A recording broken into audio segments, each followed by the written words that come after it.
All right. Hello, everyone. I think it's time to get started. So welcome to today's Media Impact Funders webinar titled A Celebration of Place, How Funders Are Supporting Media to Foster Community Narratives. I'm Angela Cox, and I serve as a board member for Media Impact Funders. I also am the Vice President of External Affairs at Rasmussen Foundation.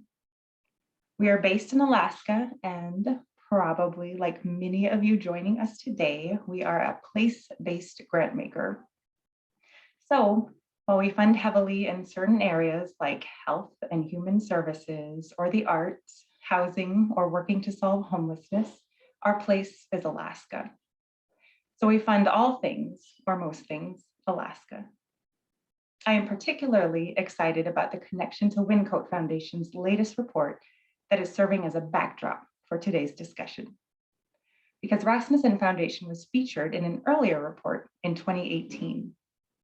That feature highlighted our work with local media organizations to address alcohol misuse in our state. The goal was, and continues to be, shifting the narrative on this difficult issue and working to change social norms. Deeper stories were told, and an emphasis on video, on film, changed reporting on the issue. Okay, so let's move along. I am now going to hand it over to Vince Steele, Executive Director of Media Impact Funders, who will moderate this exciting discussion. Vince, I'll hand it to you. Thanks so much, Angela. Really great to have you with us for this program. In fact, I think it was on the introduction of the first of these reports that we met you. And so thanks to David and the Wyncote Foundation for making possible a connection, which has been very fruitful for us over the years. And it's great to have Angela on our board. And it's a real great honor to have David Haas, who's vice chair of the Wyncote Foundation, with us to bring this report out today and have some of the folks that are featured in the report participate as well. David, in addition to his role at the Wyncote Foundation, was the longtime chair of Media Impact Funders, even going back to the days when it was Grantmakers in film and electronic media. So he's been a long time engaged member of the network and really important contributor to the knowledge in our network. We've been very fortunate to highlight the reports and even publish a couple of reports that the Wyncote Foundation has created. And this is another great report with a principal author of Sarah Lutman, who's done a lot of the work with them and with us over the years. So it's great to be able to invite David to introduce this work to our network. And I think I'm going to turn it over to David to share with us what they're trying to accomplish with this report, and we'll talk more about it. Sure. Hi. Thanks, Vince, and thanks for everybody to joining in today. I'm really pleased to see the report come out, and especially thanks to Sarah for the great work. So this is really the third report that we've done and that Sarah has authored for us. And the genesis really is that we support public media, journalism, and storytelling, including documentary and things like that. And my background also is in local media here in Philadelphia. And we've advocated to the field or tried to learn ourselves, how are people doing that? And so this grows out of that interest and also realization that a lot of place-based foundations or funders, they know their community. They may need to know it better or differently, but they're based in the same place. And our feeling always is that the media in your own sphere that's in your place from different communities, whether it's also journalism or any kind of storytelling, it does relate to the place. Meanwhile, we also support efforts to systemic stuff around the country, but we cannot fund beyond our certain market. We fund in the greater Philadelphia area market, as well as the state of Pennsylvania to some degree because of how state policy impacts place. And beyond that, we're constantly surprised and pleased to see how other kinds of local media, which either independent media, public media, journalism, has thrived or been challenged. And so we have felt that the best thing we can do, both to learn ourselves and have the benefit of these incredible scans that Sarah provides. The reports include really the tip of the iceberg. So our goal is to share that enthusiasm and also sense of urgency on the local level, particularly because a lot of the issues that media and storytellers are reflecting on affect issues that funders are concerned about. So in any case, with the two prior, I think basically at this point, I came out of, independent media, specifically of all forms. And in doing these, the urgency around local journalism was great. The urgency around the need for public media to truly serve the public and so forth, and support for independent documentary was very clear. This last report kind of goes back to the origins of getting to know media as part of arts and culture, historical documentation, the way that these things play into the public mind and the narratives that go on. It's a very exciting time now. And so the one thing I would say, this third report, we tried to say no journalism, and it's clearly the most disparate of all. So you might have a museum or a library. There's certainly like Apple Shop, you have a legacy media organization. So our hope is that this will encourage other place-based foundations or donors to look at your ecosystem and where the stories come from. Yes, journalism is key, and we're utterly committed to that. Yes, compelling documentary and so forth. But look where the voices are coming from, and in any particular community, we believe you'll find important sources of inspiration that can also impact in the media space. So that's kind of how we came to it, and I'll turn it back over. We're going to hear from one of the practitioners featured, Radio Bilingue, and Hugo Morales will be talking about that particular project, and also a funder, Angelique Power from the Field Foundation, who will talk about their approach to this kind of thing. So thanks very much. Great. And thanks, David. Before we get to Angelique and Hugo, I might just ask you, in all of the work that you've done with Sarah and others to create reports like this, have you found that it has been an opening to collaboration with other funders? Is that something that, like, this is all this work that you've done to help build knowledge for the field, has it also led to collaborative funding opportunities for you?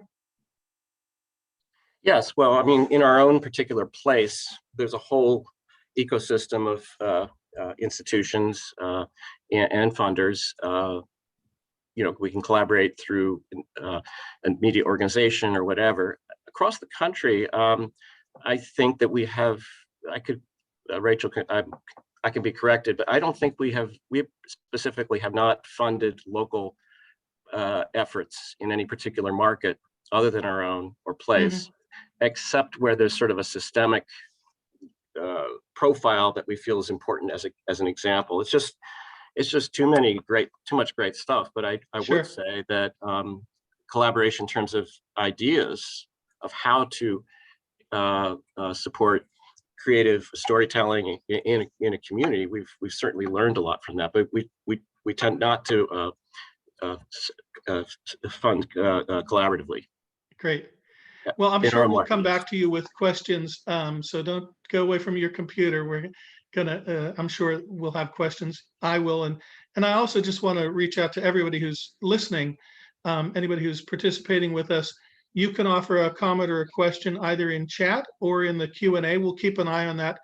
If you're going to ask a question, definitely pop that into Q&A, and we'll keep an eye on that to make sure we get to them. But now I want to turn to Angelique Power, who is president of the Field Foundation. I think it's really great to hear from a funder like Field, who really has a strong point of view and is able to express that through their grants, which include media grants in the Chicago area. So Angelique, tell us a little bit about your work. Thank you so much, Vince. David and Angela, I'm so glad to be here with Hugo and to talk today. The rock star who runs our program is Lolly Bowen, and she's on vacation, but I want to begin by honoring her and saying so many of the amazing things that are happening in our program is because of her vision. So let me start with the backstory of our media and storytelling program. There's some pretty unique pieces to it, and then I'm going to share a clip from one of our incredible partners that I think is really relevant for the moment we're in. Field Foundation is an 80-year-old private independent foundation. We have, for a long time, had a focus on Chicago, funding community-grown institutions and community-grown solutions. When I became president of the Field Foundation 5 years ago in 2016, we sharpened that focus to have a racial justice lens to our work. And we started funding with an explicit focus on race, funding BIPOC, Black, Indigenous, people of color, organizers, artists, journalists, and storytellers. We are aiming for systems change, narrative change, policy change, and more. One tool that we've employed throughout our work is heat mapping. And this means that we take a keen look at communities in our region that are 85% Black, Indigenous, Asian, Latinx, people of color. And from there, we track policies and investments. And one recent example of this shows how COVID's racialized impact is a result of disinvestment and inequitable policies over time. And so we take that piece and create an interactive map that then looks at where philanthropic dollars have gone. We see a COVID shift of a focus on BIPOC communities, which is really interesting. And we track the CARES Act, stimulus checks, vaccinations, access to healthcare, et cetera. So I think it just popped up in the chat. I think what's really important to this discussion is some of the heat mapping that we've done around media. And so what we did 3 years ago in preparation to launching a program is we looked at the last 10 years of funding in Chicago. And what we saw was that while 30% of all media organizations are BIPOC owned and operated, are on primarily the south and west sides of Chicago, only 6% of the funding has gone to that area. So then we can use that to calculate the shortfall, which is in fact a $60 million shortfall over that time. And I think that's an important tool as we begin conversations about how do you approach everything from reinvestment to reparations conversations. So in 2019, we do actually have collaborative partnerships with funding. We started working with our good friends at the MacArthur Foundation, who have a storied history in funding journalism, and our good friends at the Democracy Fund. What we did was, rather than create a program on our own, we hired the incredible journalist Susan Smith Richardson, who is now the deputy editor at The Guardian. And we asked her to conduct salons with journalists and storytellers without us in the room, sort of with that power dynamic that comes with funding. And so she worked in these groups to design a funding program. In 2019, based on what was designed, Field Foundation, in partnership with MAC and Democracy Fund, launched a media and storytelling fund. What we mean by media and storytelling: media, we consider traditional journalism, newspapers, radio, television, magazines. Storytelling is also fact-based information sharing, but we look at things like, David, you mentioned documentaries, that's a part of that storytelling aspect, podcasts, web series, where a lot of people are getting their information these days. In just 1 year, 2020, we've distributed more than $1.2 million to 33 media organizations and to storytellers. So while focusing on media and storytelling in communities of color feels sadly a little unique, the other piece of our funding program that I think is unique is that we fund nonprofit organizations, we fund for-profit media organizations, and we fund individual journalists and storytellers directly. We do this because we found that social impact does not organize itself as a 501c3 often. And especially in communities of color, media companies in particular, there isn't the same access to high net worth individuals that have amassed generational wealth, that are great board members that can provide working capital and allow you to sort of bridge through tough times and take risks. And so that means that in order to be in the business of telling stories by us and for us, you have to be in a business. So we believe funding for profits is a critical part of our media strategy. I want to make a couple last points and then queue up the content from one of our partners. The first point is about content. What we've found is that content is abundant. There is no shortage of amazing stories that are coming out of Chicago right now that are so helpful and relevant to understanding the moment that we find ourselves in. So it's not a lack of creativity or content, it really is just access to capital. Two, any racial justice strategy within a foundation needs to include funding media and storytelling. I think often we rely on journalism-specific funding programs or democracy programs, and racial justice work is actually about narrative change and accountability. And so while mainstream journalism is really good at holding institutions and people accountable, often stories that are written by us for us are left out of that. So the result is not an information desert, it is a funding desert, it's a narrative desert, and ultimately it's a trust desert, because then journalism is not trusted by those within communities. So all of that evaporates with more funding to BIPOC media and storytellers. And then the final point, I mentioned Lolly Bowen, I mentioned Susan Smith Richardson. Kyra Kyles, who's the former editor-in-chief of Ebony Magazine, was our first media and storytelling program officer. She now is CEO of YR Media. These are not only incredible journalists that designed this program, these are fierce Black women that designed this program. And I think that that is important to state as well. Okay, so this piece that we're gonna see. It was hard to choose. There are so many folks in our portfolio. We fund legacy Black newspapers, Latinx newspapers. We fund new folks like The Tribe, Cicero Independiente, Borderless Mag. And if you want more information, I don't know if it's gone in the chat, but we do have about all of our partnerships and even the white paper that came out of the salons. There should be a link in the chat where you can get more information. But this clip comes from the storytelling side of our portfolio, and it helps shed light on the conversation happening now and the nuance around changing the names of memorials, of schools, and of parks. So we were honored to support Kai Thomas and Bianca Jones. Bianca Jones is a producer, but she's also one of the protagonists that you will meet shortly. She is the elementary school teacher featured. Their documentary, Change the Name, tells the story of students at Village Leadership Academy, which is an elementary school on Chicago's West Side, part of our heat map.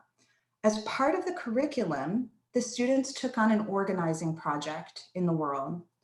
And this film documents what turns out to be a years-long quest to change the name of Douglas Park, which is their local park, named for slaveholder Stephen Douglas. And their quest was to change the name to Anna and Frederick Douglass, two S's, who are abolitionists and very well known. The documentary centers Black children and offers them to viewers as heroes, not as victims. So you're gonna watch a short sizzle reel on it. It has been picked up and is going to the Tribeca Film Festival, will be shown on BET.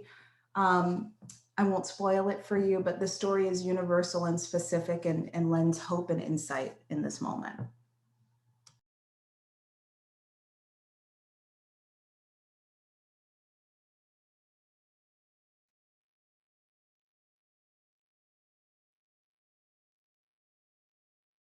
I was thinking about the major parks in Chicago. What, we got Douglas, white man. We got Grant, Washington, Jackson, Lincoln. We choose to venerate the same kind of person all the time. So I'm like, all right, now Park District, if y'all really want to make a change, y'all think y'all really want to do this, make it Frederick and Anna.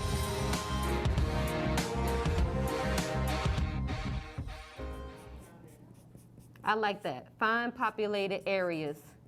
Why do you think it would be important for us to canvass? Spread information about Frederick Douglass and Anna Douglass. Benefits. It helps the way you small business. Say you are a youth organizer at Village Leadership Academy. Urge the board to be on the right side of history and to remove monuments to white supremacy. You can use whatever language you want, but you need to hit these topics.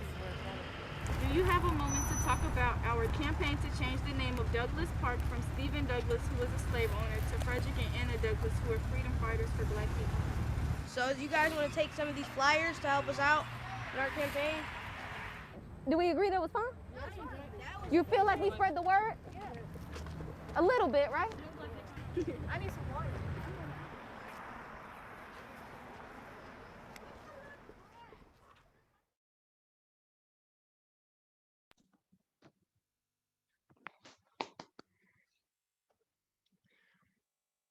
And is that your entire That's it. presentation? Yeah, that's plenty. Fantastic. That was a really great clip. I just wonder, do you have a way of approaching the media that you're supporting with a sense of the impact you're having? Because I mean, in a case like that, it looks like the story you're telling is also part of a real change in your community. Do you bring that lens to it, and do you have a way of gauging the impact that you're having from the media you're supporting? Yeah, I mean, I think that impact, this is Media Impact Funders Group. In funding, we talk about the impact of work all the time. I think for us, a big part of what we wanted to do was add more voices to the conversation.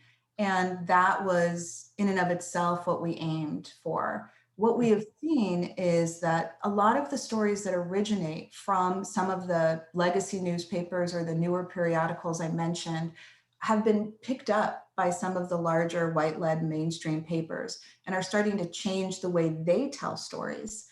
There was recently a 13-year-old 7th grader, Adam Toledo, who was shot by police here in Chicago. Terrible. And the way that our local block club, Chicago, they posted 2 different stories about it, one without a video and with a warning that they would not be showing a video of this, and the other that did offer a video. We saw that trend then picked up by some of the larger periodicals. We also were able to have stories around the pandemic.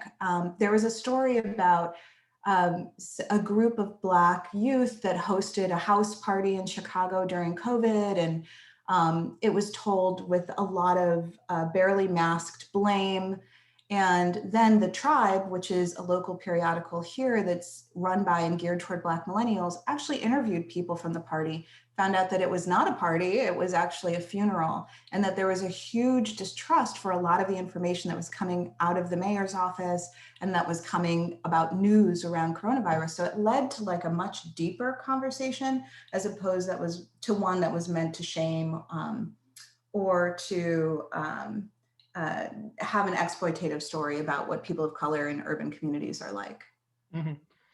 I think you make a very compelling case that addressing and changing the narrative is a very important part of racial justice work. Did you find that it was difficult to get into media funding, or was it when you opened your eyes to that opportunity that the opportunities were abound? Well, we had already been doing some media funding prior. We just weren't calling it media funding. Mm-hmm. For us, it was falling in our category of justice, which funds a lot of organizers, and in our art category, which funds a lot of different types of storytellers. And so it was like a natural move to actually have a specific fund with our partners that focused on it. But, I make that point because I think that it should fit in so many different approaches for different foundations. And considering that it's narrative change, policy change, and relevant to this moment, it demands attention. Great. And I really appreciate the way you highlight the members of your team that are advancing this work too. So appreciate that. Thanks. And I think we'll turn now to Hugo Morales, who's I think the founder of Radio Bilingüe, has been working in the fields of public radio, public media for decades now, and really looking forward to hearing from Hugo about this. Before we do, we're going to see a short 3-minute video talking about Radio Bilingüe, and then Hugo will take it from there. So we'll just look at the video now. This is Radio Bilingüe. Good morning, amigos. Muy buenos días. Bienvenidos a la programación de La Junta Tejana. Natalia Bautista, de San Juan Mixtepec. ¿Qué tal, mis amigos? Muy buenos días. Weni buenaño, luyo ñan sinukogo en Catugu Domingo, cuchaso, weni radio bilingüe. ¿Qué tal, amigos? ¿Qué tal, amigas? Samuel Orozco les saluda nuevamente. Les da la bienvenida a su programa Línea Abierta. With today's countless media outlets, it might seem like everyone can get all of the news and information they could ever need. But for thousands of Spanish-speaking Latinos and working families, there's still a critical information gap. Radio Bilingüe is public radio devoted totally to this audience, people for whom real facts in real time can literally mean life or death. With a national news service, more than 20 of its own public radio stations, and 75 partner radio stations across the U.S., Radio Bilingüe is on the Latino beat in times of crisis, for their health, to make their democratic choices, to know their rights, and to voice their opinions. Radio Bilingüe's flagship national news and information program is Línea Abierta or Open Line. Listeners call every day from across the country to Línea Abierta and other Radio Bilingüe public service programs to be part of the conversation with leaders and experts.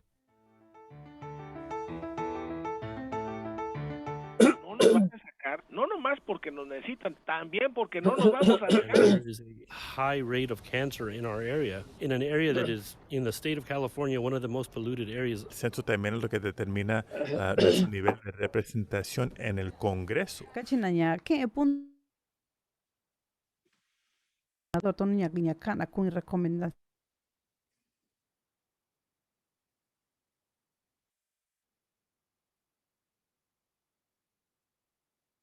Working, and that means they're not bringing home money. Pero yo le aseguro que no nos van a sacar, pero no nos van a dar papeles. Nos van a tener igual, ahí nomás a raya. Continue to call your senators and your members of Congress, and then when November comes, go to the polls like your life depends on it, because really for many of us, our lives depend on it. Reporters in communities around the country file stories every week for Radio Bilingüe's award-winning news service, including the national weekend magazine Edición Seminaria. Audiences also tune into Radio Bilingüe because they know they will always find a celebration of diverse Latino culture and community resilience. For interviews with world-famous artists, to highlighting folk arts traditions and emerging voices, to airing the best of great Latino music, past and present. Radio Bilingüe is committed to future generations and has trained hundreds of youth to produce and air their own stories and programs about the issues they most care about. In 2020 and beyond, Radio Bilingüe will stay on the Latino beat, telling listeners important stories and ensuring that Latino voices are part of the future of our nation's democracy.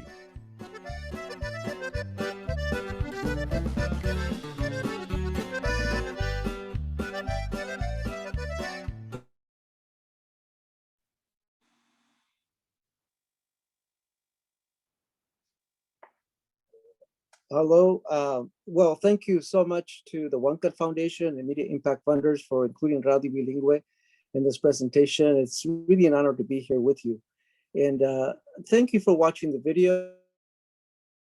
Opportunity for folks to see, our listeners to see their faces and hear the voices, because those are the voices and stories that are central to the Radio Bilingüe service. And also I want to share the story of Sammy Rodriguez, the narrator, because he's a former farm worker. He grew up as a farm worker as a child, and he's the narrator, and he's one of our principal programmers, and he's the one that begins the every weekday morning with mariachi music to cheer people up as they're getting to the fields and or to the factories. So this incredible story. My own story is that I'm an indigenous Mixteco from Oaxaca, an immigrant. I came here when I was 9 years of age. I was born and raised in Oaxaca at 7,000 feet. I'm on my own people. And, came to Northern California, Sonoma County, and became a prune picker. What is now the wine country used to be, in some parts, prunes. So I'm a retired prune picker. That's who I am. So I founded Radio Bilingüe 40 years ago with other farm workers, artists, teachers, and so on. And, we started with a single station in the central part of San Joaquin Valley, and now we have 24 radio stations, all FMs in the western, in the Southwest. And before I get into Radio Bilingüe deeper, I would like to also mention that I'm a little bit familiar with the world of philanthropy from the trustee side. I've been a longtime trustee of the Rosenberg Foundation, which is based out of San Francisco. We fund California mostly, but sometimes nationally. I also served on the boards of the San Francisco Foundation, which is a community foundation, and then which funds the 6 counties in the Bay Area, and the California Endowment. I've been a board member there, and also for the past 15 years, I've served on the Children's Fund. We give about $50 million to services, nonprofits for children 0 to 5. So when I see foundations making efforts to expand access, as described earlier here, to all voices and authentic storytelling, and to let communities speak for themselves, I know that it took a lot of work to get there. I know that it was difficult. It was not easy. So I really like the candid stories, from David and Angela here. So I want and Angelique. So thank you very, very much for those. I really identify with those, being in those boardrooms myself. And so I want to now turn to some of the uplifting stories of our listeners and here at Radio Bilingüe that are really part of our broadcast every day. First of all, we go to the listeners with our microphones to speak their own languages. We go to them and amplify their voices and what they have to say, and let them speak for themselves. Literally, we have phone lines, but we also have trained, as in the video showed, we trained thousands of workers, youth, women, and so on. So it's through news reporting and feature reporting that we bring those voices in journalism to Radio Bilingüe. We also do some creative productions, drama in Spanish, Mixteco, English, to bring a point home. For example, there's a reluctance in many folks in our Latino community of accepting the LGBTQ community. So we've made a drama about that to try to get parents particularly to accept, the choices that their children are making and respect that and their experiences. We also do frequent testimonials, real testimonials from people on the ground, whether it be on COVID, whether it be vaccine or whatever, or other areas. And then there are some, our most validating form of stories and voices is through live conversation. We have live interactive talk shows. In fact, as talking to you now, there's a talk show now live on Radio Bilingüe. So during COVID, this means we had stories of families of victims who have died and workers terrified to go to work, terrified to ask for the proper, protective gear, because they don't know how their manager or supervisor may take it. They don't want to be deported, by ICE. It's a real fear. So Radio Bilingüe literally opens the mics to these folks and also connects them with attorneys and community organizers, tell them about their own rights and have them make their choices. We recently had a voice of a mother in the San Diego area who was very, very upset and angry about how her son, an immigrant, was being detained by ICE in a ICE facility in the San Diego area. And she was afraid for her own son because already there was a breakout and one immigrant had already died. And not only was she afraid for her son, but also articulated about who was accountable for all this. So these are the kind of voices that we hear. And then recently we had a case of a wife who had just become a widow from her husband passing from COVID and not being able to get any of the federal aid because they were undocumented. And so having to, go through that experience and trying to raise some money for the funeral of her husband. So it's to Radio Bilingüe that many of our listeners turn to, particularly in times of desperation. And then I also want to tell the story about La Hora Mixteca. La Hora Mixteca, I'm a Mixteco myself. There's about 3 million of us and about a couple 100,000 of us here in the US. And we have a radio show for Mixteco indigenous communities in Mixteco and other indigenous languages. And we also broadcast that in our homeland in Mexico and Baja, and the wonders of technology. And there's a story, and the narrators are all Mixteca women. And so it's on Sundays, it's a 5-hour block. On Sundays, when it's the only day where farm workers have a little bit of rest. They're working every other day. And it's about the harvest of leaves. A Mixteco called in the area of Fresno, saying that the owner was about to cut the price per pound from $140 to $1.20 a pound. When they heard a Radio Bilingüe, other farm workers called in, they organized, and they were able to stop that pay cut. So when you talk about impact, that's one of the many citations you can say the impact of Radio Bilingüe, and it's turning the microphone over to literally the airwaves over to the workers. So these are real life stories. These are human interest stories or educational interest, but also they share that with their own peers for the sake of their livelihoods and respect for their skills and dignity. Now I want to do a little name dropping. When Sonia Sotomayor took the bench at the highest Supreme Court, she shared her story with Radio Bilingüe live and got a lot of calls. She told a story about how there was alcoholism in her home, and that she herself experienced, has diabetes and her challenges with diabetes.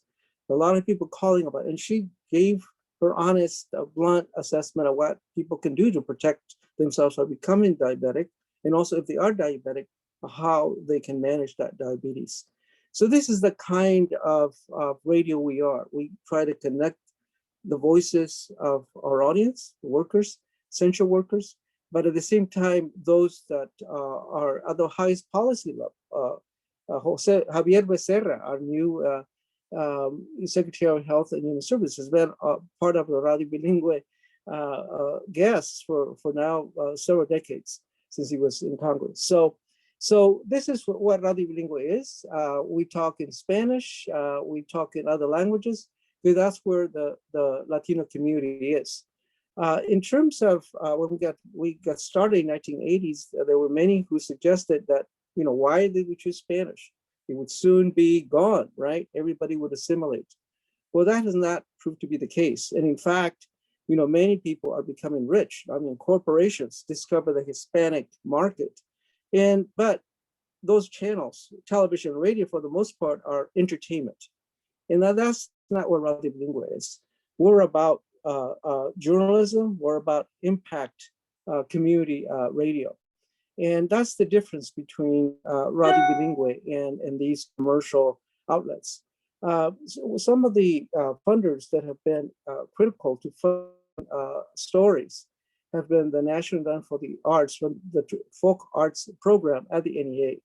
They have funded programs about the Mixteco artists, for example, the New Mexico traditions of folk art and practices in New Mexico and southern Colorado, and so the James Zimmerman Foundation. So these are these folks, our listeners, care about these features because their lives are enriched by that, just like everybody else, and they want to know about their history and tradition, culture bearers, and accomplished artists and leaders.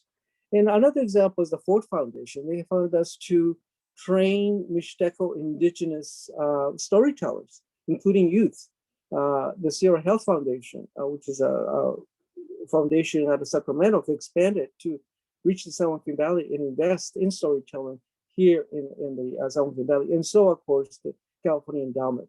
And the Packard Foundation has also reached out to us and is funding a program of youth in issues of youth for youth through our station in the Monterey County area in Santa Cruz.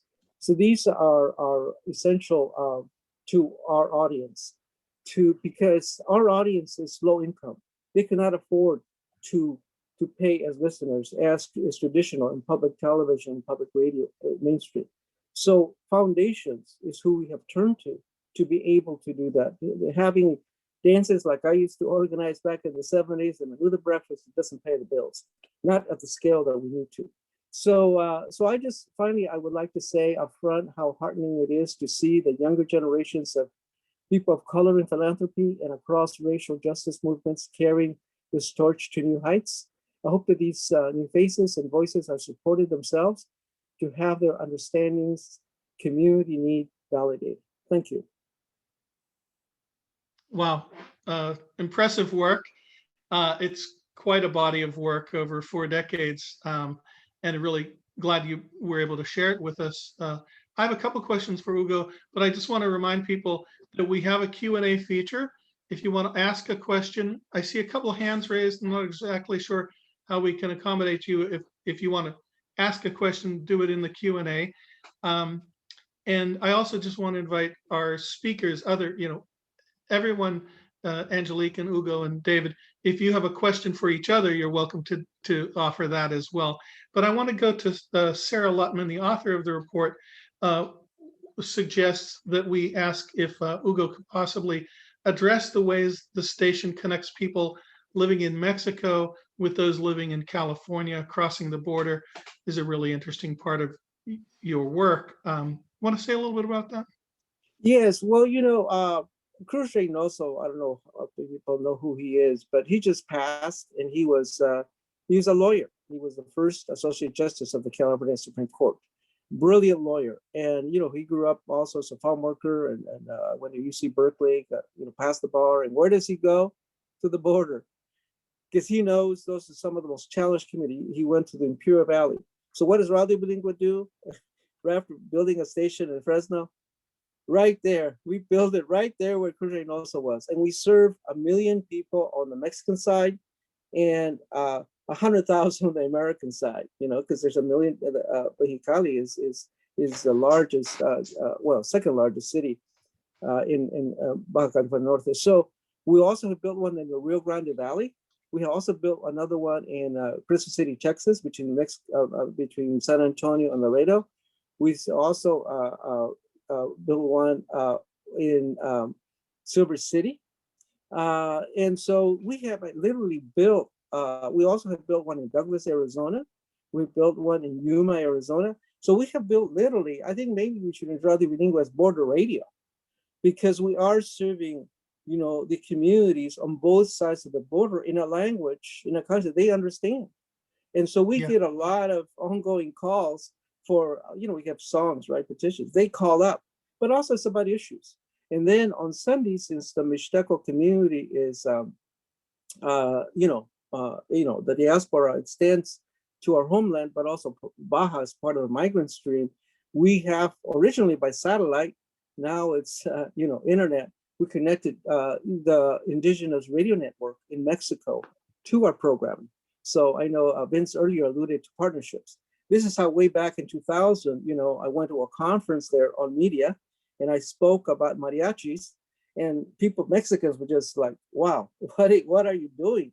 Mariachis is something of the past in Mexico, they thought. So these are mostly university professors and students. And here Radio Bilingüe in the US, like where genes come from, you're featuring mariachis.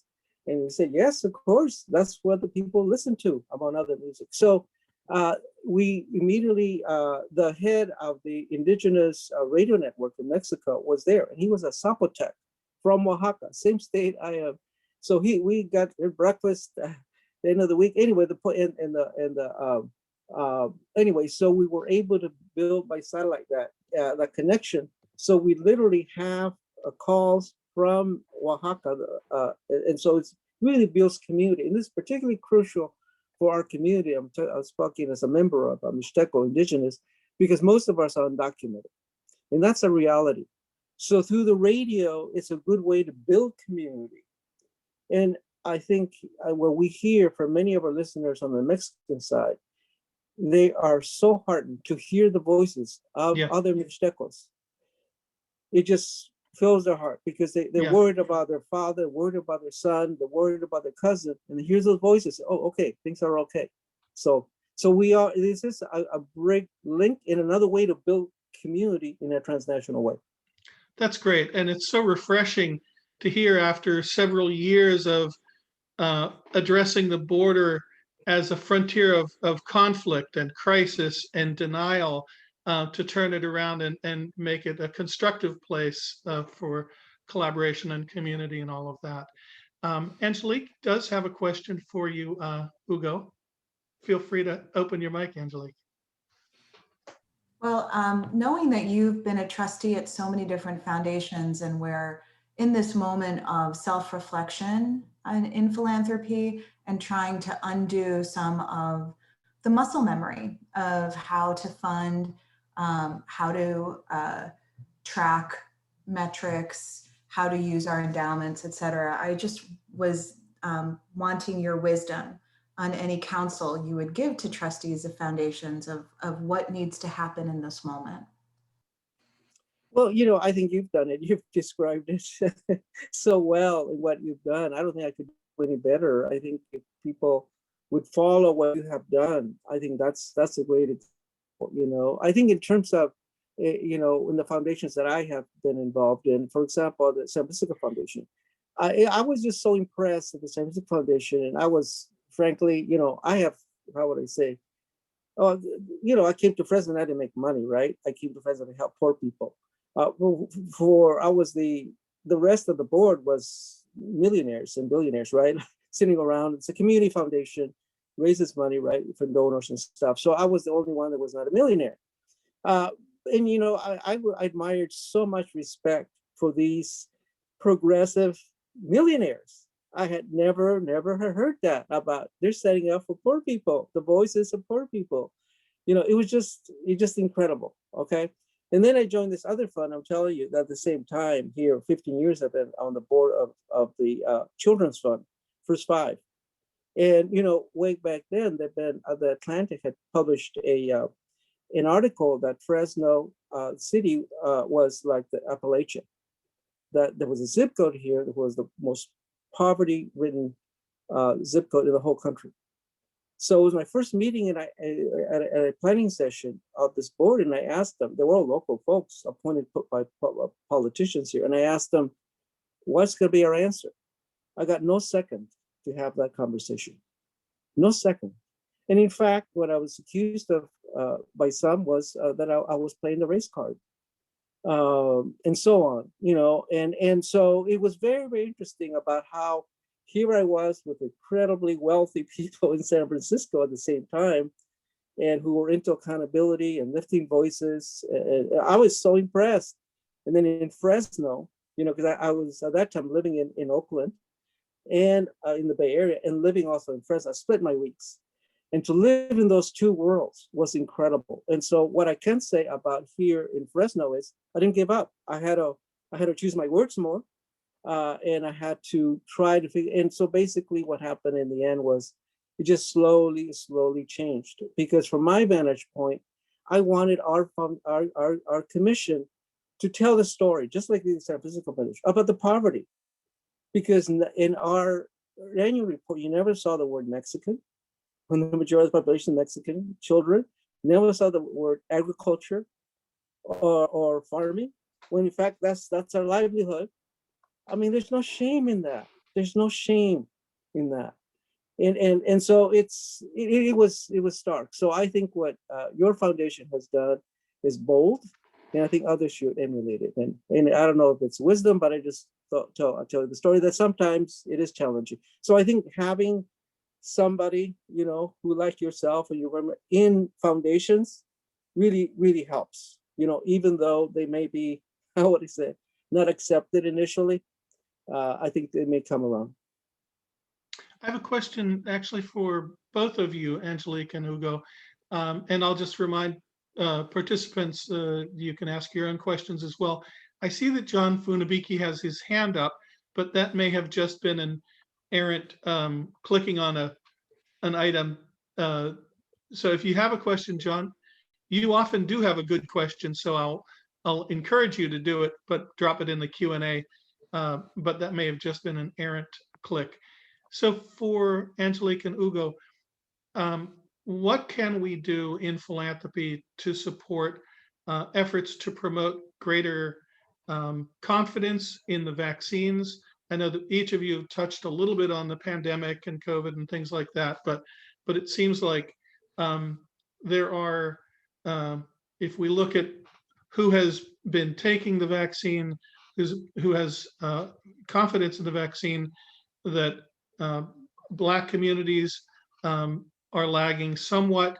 And I know there are huge questions of access in addition to hesitancy and things like that. But I think that Latinx communities have lagged even further. And is there something that that both of you can see to invest in promoting greater access? Yeah, I'll say that there are folks in my family who are resistant to having the vaccine. This is very real for me, not conceptual. And the reason is hard-earned distrust of medical professionals, of being sort of tested on instead of worked with, and distrust of government and information in general. And so I think that actually your question is such a good one for this forum, because continuing to say from those platforms that this is an important vaccine to take isn't going to do the trick. It really is, kitchen table Zoom conversations between trusted members of the same community, storytelling around their own vaccine that they got, the reasons that they got it. And so in some ways, I think the motivation to sort of assume that everybody wants to have the vaccine isn't an incentive. But I think funding, going back to the point of this, but funding deeply, robustly funding organizations, media organizations of folks of color who are having conversations in a variety of languages that allow for the distrust of the vaccine, that allow for folks who were distrustful, who decided to do it, the reasons behind it, folks saying about access to family being limited if you don't have it. Those are the things that I think are much more motivational, as opposed to this external conversation in a space where it feels unsafe. It feels a little dangerous. Right. Trusted sources are really incredibly important. Thanks for that. And Ugo? Yeah, well, I think I want to answer that question. Well, first of all, thank you for that answer. That's really hits home. I want to answer it in different levels. I think when you look at, for example, Fresno County here, where about 53% of the population is Latino, 63% of the dead have died of COVID have been Mexicans, out of the 1,500 that have died up to now. And that is something that the local health department was hiding in terms of statistics. We had to get it from the state web anyway, but that gives you the how would I say? Well, barometer of the impact of COVID. The other thing I would recommend for funders is what Angelique just said, is funding the trusted messengers. And what I mean to say is really engage the nonprofits that are on the ground, the community organizers that have the trust of the community. Those are the trusted messengers that here in Fresno County, for example, they have used that. They've never done that before. It's incredible. Now they contract with literally dozens of nonprofits because they have to change their ways. The county did, and so they're doing that using federal money to do that. And the other one I think is partnering on the ground, events with ethnic media, and that's what we're doing now with UC Davis. And the other one I think is being creative in terms of the video. in terms of the media, in terms of community media, what we're doing dramas, we're doing announcements, we're interviewing doctors, but also those voices. I was live. Workers are telling about how they didn't believe in the virus until everybody in the family got it. So those stories, life stories, are dramatic. But I want to also, I want to add this personal note. I'm an indigenous person, and among the sectors that are most, reluctant to take this is our indigenous people. And I asked one of them, a gardener here this weekend, a Mixteco from Oaxaca. I said, why don't you? Well, I asked him whether he was vaccinated. He said no. And I said, why not? He said, well, there's the chip. I said, what? Yeah. There's a chip in there. I said, well, no, that's it. And the vaccine's not safe. I said, no. I'm from Raleigh, England. I know I've talked to doctors who say that the vaccine is safe. He says, but some people gotten sick. I said, that's true, but it's minimal. And so on. And so it's really been really, really difficult. And so one of the things that we are now doing, as Raleigh Bilingüe, we've never done this before, is sponsor an event of my people. Literally, I've never done this before.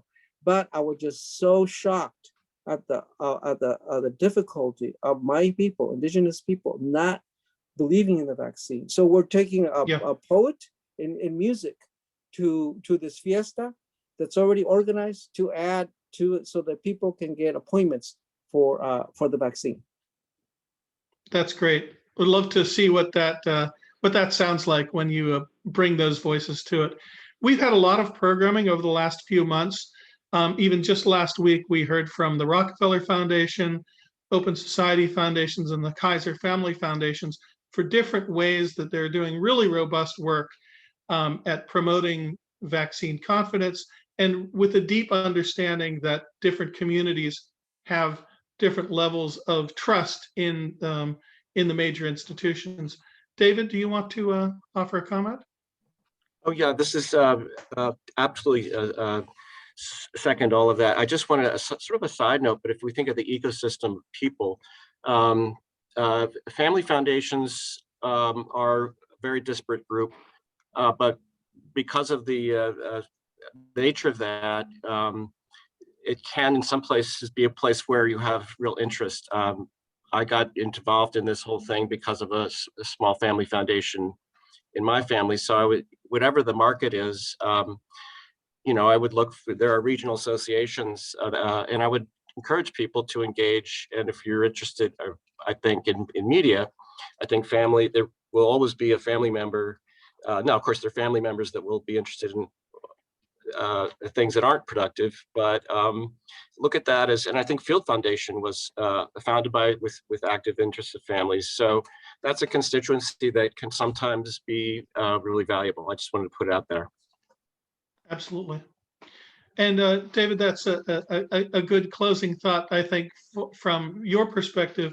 I might just ask Angelique and Hugo if you have any closing thoughts for this discussion. Well, I just want to thank, both you, Vince, and David for allowing me to be part of this. And I just have really enjoyed, learning from Angelique and what they're doing. Thank you. Well, I feel the same. I feel inspired just hearing about Radio Bilingüe and all of the things that you're doing. I would say that as hard as 2020 was, 2021 and further are more important years. And how we use our power, our privilege, and our dollars will actually allow us to chart a radically different course that benefits all of us. If COVID taught us anything, it's that our fate is linked. And so in order to create the world that we want to see, we have to bring more voices to the table. The content is there, the stories are there, the dollars now need to go there. Great. We couldn't have said it better, so I won't try to repeat it in a different form. As you're inspired by Hugo and Radio Bilingüe, we're really inspired by you and your participation in this work. It's, of course, everything we're trying to do every day at Media Impact Funders to try and encourage funders to come to the realization that you have just revealed. So thank you for sharing that analysis and for the really strong way that you've led into that work, finding the gaps, filling the gaps, and understanding that the narrative is a real important pathway to justice. So thank you for that. And thanks, David, for bringing this great work together for us to share. And we'll see you again sometime soon. Thank you all.